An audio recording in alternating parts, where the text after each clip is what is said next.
안녕하세요. 키위아재입니다. 지난 1년간은 이민법 관점에서 상당히 다사다난한 한 해였죠. 그리고 또 최근 노동당이 집권함에 따라서 앞으로 좀 더 험난한 그런 길이 예상이 되는데요. 노동당이 주도하게 될 이민 정책에 대해서는 한번 다음번에 짚어보도록 하고요. 이번 시간은 지난 1년 동안 있었던 주요 이민법 개정에 대해서 한번 돌아보는 시간을 가지려고 합니다.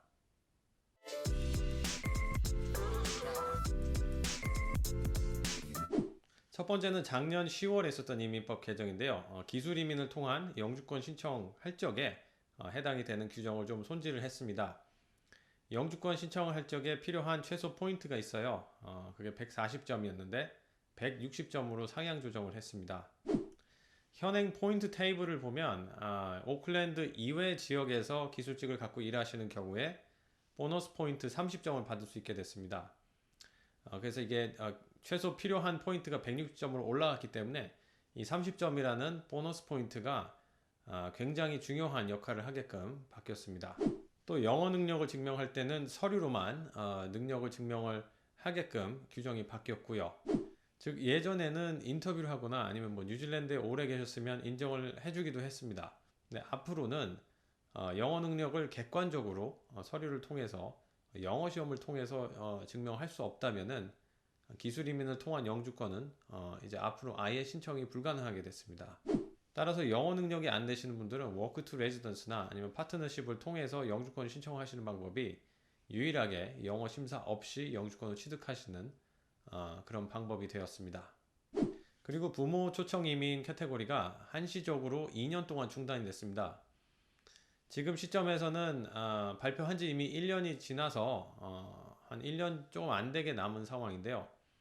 1년 후에 기존의 규정으로 재개를 할지 아니면 강화된 규정을 새롭게 또 선보일지 지금은 알 수는 없는 상황입니다. 두 번째 이민법 개정은요, 올해 4월에 도입이 된 건데요. 노동법을 위반한 사실이 있는 고용주를 제재하는 그런 규정을 신설하였습니다. 노동법을 위반해서 시정명령이나 아니면 벌금형 같은 처벌을 받은 고용주는 사안의 경중에 따라서 최소 6개월에서 최대 24개월까지 외국인을 아예 고용을 못하도록 일종의 블랙리스트에 올라가게 되었습니다. 최저임금을 주지 않았다든가 근무기록표를 제대로 작성하지 않았다든가 헐리데이 페이를 지급을 하지 않았다든가 부당해고를 했다든가 이런 경우가 해당이 될 수 있겠죠. 따라서 워크비자를 갖고 있는 직원들에 의존하는 사업 형태를 갖고 있는 비즈니스는 노동법에 준수해서 운영이 되고 있는지 여부를 한번 점검해 보실 필요가 있을 것 같습니다. 뭐냐면은 이 블랙리스트에 올라가게 되면은 비자를 아예 받을 수가 없기 때문에 일정 기간 동안은요. 그래서 사업에 큰 지장이 있을 수 있기 때문입니다. 세 번째도 기술 이민 관련 개정입니다. 앞서 말씀드렸듯이 이미 작년 10월에 한번 이민 규정이 기술 이민 관련 그 규정이 한번 개정이 됐었어요. 근데 채 12개월이 지나기 전인 올해 8월에 한 차례 더 강화가 됐습니다.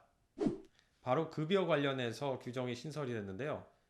이제는 이민국에서 일종의 기준 급여를 만들어서 거기에 해당이 되지 않으면은 신청을 할 수 없게 됐습니다.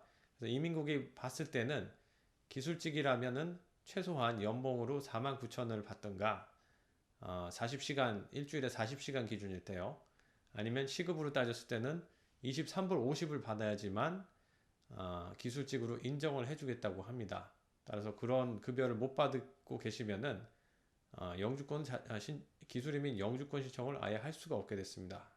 종전에는 기술이민 영주권 신청을 할 적에 보는 것들 중에 하나가 직장이 기술직인가 그리고 그 일을 하면서 업계에 적정 급여를 받고 있는가 요걸 이제 각각 심사를 했는데요.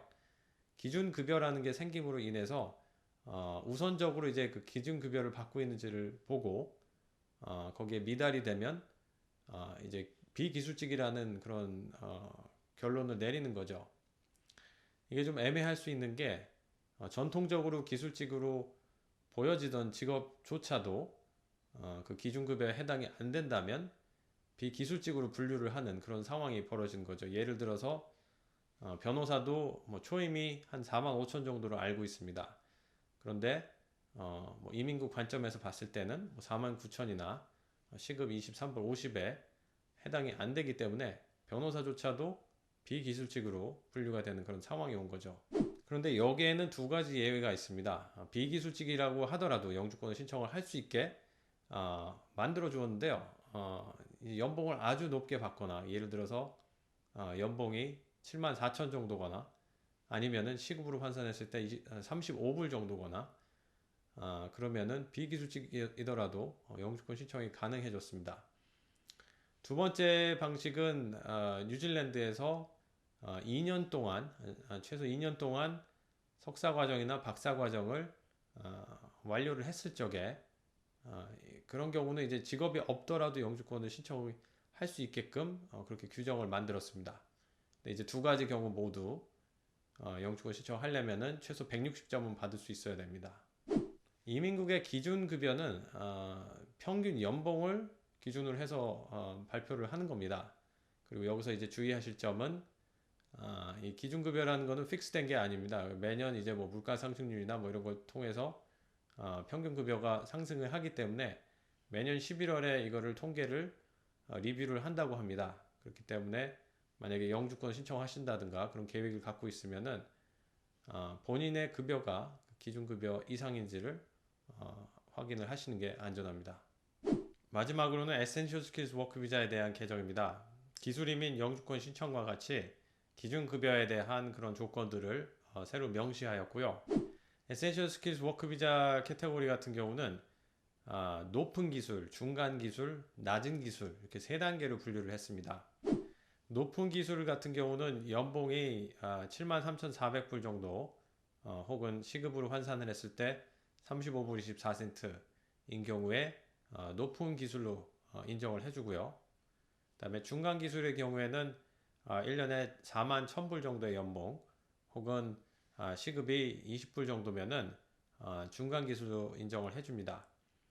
그 두 가지 기술 등급에 해당이 되지 않는 직업들은 낮은 기술로 모두 간주가 됩니다. 그래서 기술이민과 마찬가지로 전통적으로 기술직으로 인정을 받던 직업일지라도 그 급여 기준 최소 시급 20불 거기 이제 도달하지 않으면은 낮은 기술로 분류가 돼 버립니다. 높은 기술의 기준급여는 뉴질랜드 평균 연봉의 1.5배를 곱해서 계산한 금액이고요. 중간 기술 같은 경우는 뉴질랜드 평균 연봉의 85% 수준 거기에 해당되는 급여를 이제 기준으로 잡았다고 합니다. 높은 기술이나 중간 기술은 상관이 없지만 낮은 기술로 분류가 됐을 때 제약이 상당히 커졌습니다. 낮은 기술로 분류가 되면 최대 3년까지만 비자를 받으실 수가 있고요. 그 3년조차도 1년, 1년, 1년 이렇게 항상 1년 단위로만 비자를 받을 수 있게 바뀌었습니다. 그리고 그 3년을 모두 소진을 하셨고 그리고 중간 기술로 진입을 하실 수 없는 상황이라면은 이 비자를 다시 받으시려면은 뉴질랜드 밖에서 12개월이 경과가 돼야지만 다시 신청을 할 수 있는 자격을 얻습니다. 그리고 낮은 기술로 분류가 되셨다면 앞으로 더 이상 배우자나 자녀분을 서포트할 수 없기 때문에 이번 개정은 상당히 치명적일 수 있습니다. 자, 이렇게 지난 1년 동안 이민 정책이 어떻게 변화를 했는지에 대해서 간단히 알아보았는데요. 아시다시피 이민 정책이란 게 점점 조여오는 그런 형세를 보여주고 있습니다.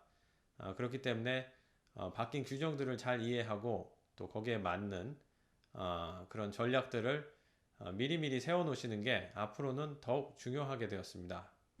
다음 시간에는 노동당 정부의 이민정책 빅픽처라는 주제를 가지고 한번 얘기를 해볼까 합니다. 역시 제 비디오가 도움이 되셨거나 아니면 다음 에피소드가 궁금하시다면 아끼지 마시고 구독 버튼, 라이크 버튼 많이 좀 눌러주시고요. 그럼 다음 시간에 다시 뵙도록 하겠습니다. 고맙습니다.